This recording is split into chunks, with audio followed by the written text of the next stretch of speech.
కిస్సా ఒకటి మీకు తెలియదు కాబట్టి అది బేసిక్ గా మనోడు పెట్టడం తెలుసు, సరదాగా మేమేం చేసుకున్నాము, అక్కడ చేసాము, అది స్పాంటేనిటీగానే అయిపోయింది. కాకపోతే ఆ తర్వాత జరిగింది మీకు రాలేదు, నాకు సార్ చూపించే వరకు అక్కడ వరకే వచ్చిందేమో అనుకున్నాను. దాని తర్వాత ఇంకా జరిగింది, బట్ మీకు అదే చూపించారు గంట ఎపిసోడ్ లో. ఇంకా తర్వాత చాలా ఇంకో ఇద్దరు ముగ్గురు పెట్టారు నాకు. అమ్మమ్మ విన్నర్ నా ఒక నిమిషం, నా దృష్టిలోనే చెబుతున్నా, ఆ పర్సనల్ ఒపీనియన్ చెబుతున్నా బ్రో. ఎందుకంటే వారు తమ్ముళ్ళు ఇదిగోండి, నాకు సార్ దగ్గర ఎలిమినేట్ అయ్యి వచ్చి బస్ దగ్గరికి వెళ్ళి డైరెక్ట్ ఇక్కడికి రాడ్డా, బయట ఏం జరుగుతుంది ఏంటి అనేది నాకు తెలియదు. కాకపోతే నేను స్టేజ్ మీద కూడా ఒకటే చెప్పా, నా దృష్టిలో మా గౌతమ్ గడు ఇంకోటి నిఖిల్ బ్రో వీళ్ళిద్దరి మధ్యలో ఉంటుందని నా గట్టి నమ్మకం. ఇప్పుడు నేను ఒకసారి పోయి యూట్యూబ్ చూస్తే నాకు తెలిసిద్ది ఎవరిది ఏముందో, వీళ్ళిద్దరిలోనే ఉంటారు అని చెప్పి నాకు అనిపిస్తుంది. అండ్ గౌతమ్ అయితే బాగుంటుందని నా పర్సనల్ ఒపీనియన్ సీరియస్లీ. ఎందుకు అంటే గౌతమ్ కూడా నాలాగే సీజన్ 7లో చాలా కష్టపడ్డాడు, చివరి మెట్టు వరకు వచ్చాడు, 13వ వారం ఇదే వారం ఎలిమినేట్ అయ్యాడు. వాడు ఎలిమినేట్ అయ్యేటప్పుడు వాడికి ఓట్స్ తక్కువ వచ్చి ఎలిమినేట్ కాలేదు, టికెట్ టు ఫినాలే వేరే వ్యక్తికి రావడం వల్ల దానివల్ల బయటకు వచ్చాడే కానీ వాడి జనాలు ఎలిమినేట్ చేసి రాలేదు బయటికి. ఈసారి అదే సంకల్పం, నేను ఎలాగైతే మా అమ్మని ఇంట్లోకి తీసుకురావాలనే సంకల్పంతో లోపలికి వెళ్ళాను, వాడు కూడా కప్పు కొట్టాలని నిశ్చయించుకొని లోపలికి వచ్చాడు. నాకు తెలిసి అది గట్టిగా జరిగేట్టే ఉంది.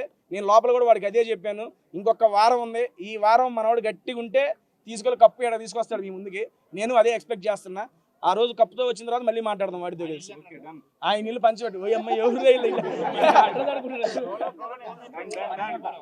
మొత్తం మీరు ఏడ్చారు కదా కొంచెం మదర్ సెంటిమెంట్. సో అది ఏంటంటే కొంతమంది చూసేవాడికి కావాలని నటిస్తున్నట్టుంది, అంటే ఆడియన్స్ ని ఓటింగ్స్ కోసం మీరు అట్రాక్ట్ చేయడానికి చేస్తున్నట్టుంది. ఒకటి బ్రో ఓపెన్ గా చెప్పా, అమ్మ ఇంట్లోకి వస్తే నేనే బయటకు వస్తా అన్న, దానికి ఓటింగ్స్ కూడా నచ్చేదే ఉంది. అండ్ ఇంకోటి అదే చెబుతున్నా, బేసిక్ గా ఏంటంటే బిగ్ బాస్ అనేది ఒక రియల్ ఎమోషన్, ఏదైనా ఒక జెన్యూన్ ఎమోషన్ అంతే. ఏది ఫేక్ చేయాలనుకున్నా తెలిసిపోద్ది.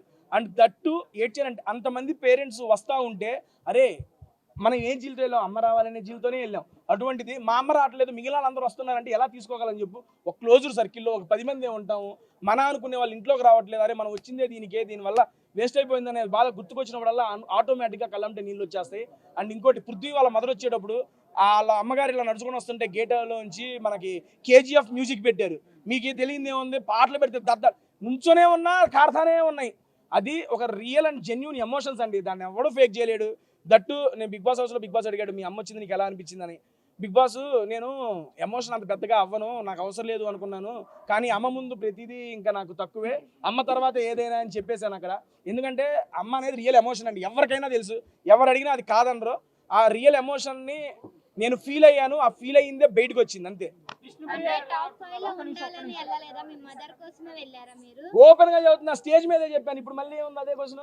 మా అమ్మగారు మిమ్మల్ని సెలెక్ట్ చేయడానికి రీజన్ ఏమనుకున్నారంటే రోహిణి గారు నిఖిల్ వెళ్ళి డిస్కషన్ చేసుకున్నారు కదా, సో మీకు ఛాన్స్ ఇవ్వాలనుకున్నారా లేకపోతే మీరు వీక్ అనుకుని మిమ్మల్ని సెలెక్ట్ చేశారు అనుకున్నారా? రెండోదే రైట్ అమ్మా, వీక్ అనుకో తెలుసు చెప్పారు ఓపెన్ గానే.